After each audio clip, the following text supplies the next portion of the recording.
to talk about that. All right, now, in that document, I've kind of listed around about 10 or 15 advantages of every single one of those strategies and 10 or 15 disadvantages. So it's very, very comprehensive. So you can see the whole thing. This is a summary of the advantages and disadvantages, because essentially you've got two main options. If you narrow those 7 down, you can either go through someone else to do it for you, or you can do it yourself. So what are the advantages of going through a major publisher? Number one, no capital outlay. You're not going to be investing the $10,000, $20,000, $30,000, $40,000, depending on your print run, to get that book out to the market. Someone else is going to be covering all those expenses, and they're going to be giving you a fee, sometimes up front. So that's a great reason to go with a publisher. The next is you're going to leverage off their experience. They do this for a living. That's what they do. So they're fairly good at it. Sometimes I believe they can do things better, and by some of the knowledge that we've already spoken about. However, they know what they're doing. They know how to sell books in bookshops. Let me just say that. They know how to sell books in bookshops. They may not know how to sell books elsewhere. That's why we've got some other things coming up. So that's great. You leverage off their experience, okay? So take that on board. The other one is that they have guaranteed distribution. If you go through a publisher, typically they're taking that book on to sell it into bookshops. That's what they're doing. So they're giving you distribution as well. Okay. Occasionally, if you've got a book like a craft book, they could publish it, and they know that their market isn't in bookshops, so they could do it kind of through direct mail or other things. But normally, you get guaranteed distribution. So what are some of the summary of the drawbacks about going through a major publisher? Now, again, I say this with caution, not always the case. Typically, lower income. Now, I say that because from a numbers point of view, if you sell a book in a bookshop, you're going to get 10%.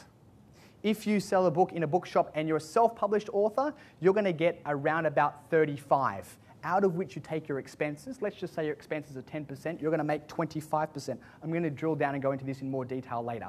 So through a publisher, 10%, self-publishing, 25%. That's in bookshops. However, if you're going to sell this book at a seminar, for example, other than the cost of printing, which could be a couple of dollars, then the rest of it is profit for you. If you go through if you self-publish. So that means you could be making 85 or 90% profit.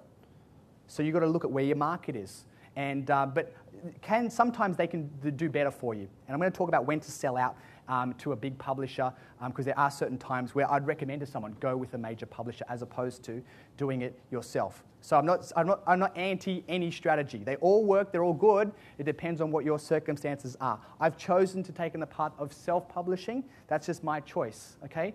So I'll leave the decision up to you. Next one is little to no creative control. If you go through a publisher, they will decide the title of the book. They're going to decide the cover. They're going to decide what chapters stay, what chapters go. They're going to decide pretty much everything about the look and feel of your product. You need to understand that. If you're happy about that, fine. If you're not happy with it and you're protective, then that strategy isn't going to work for you.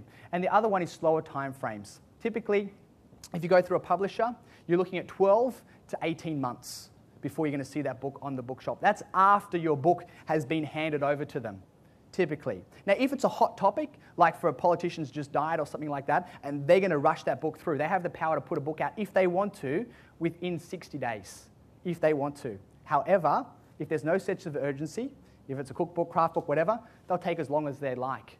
So you're looking at somewhere between 12 months to 18 months typically. So just so you're aware of that. And if you have a hot topic, that's a problem.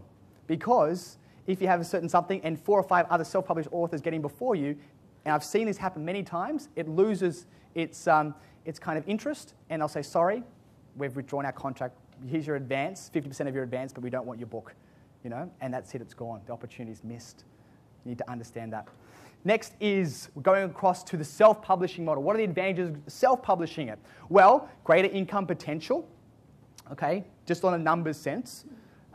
More income, more creative control. In fact, total creative control. It's your book. You can decide everything. You're the final decision maker. The other one is speed to market. You can put a book out if you want to. I've heard authors put a book out in 31 days. Okay?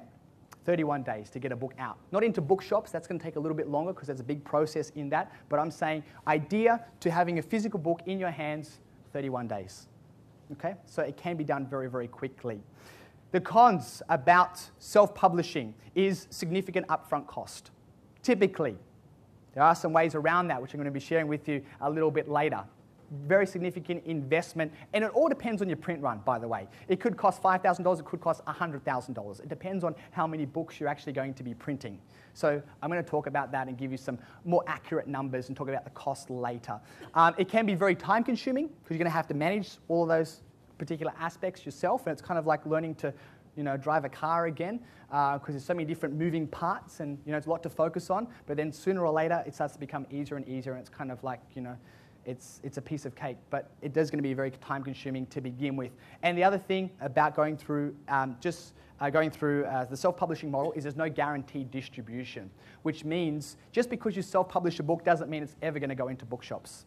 I'm going to talk about how to get it into bookshops and give you all the detail on that in a few moments' time, but understand there are no guarantees that they'll take it. So that's kind of the kind of layout of the differences between those two different main paths that you can choose. So how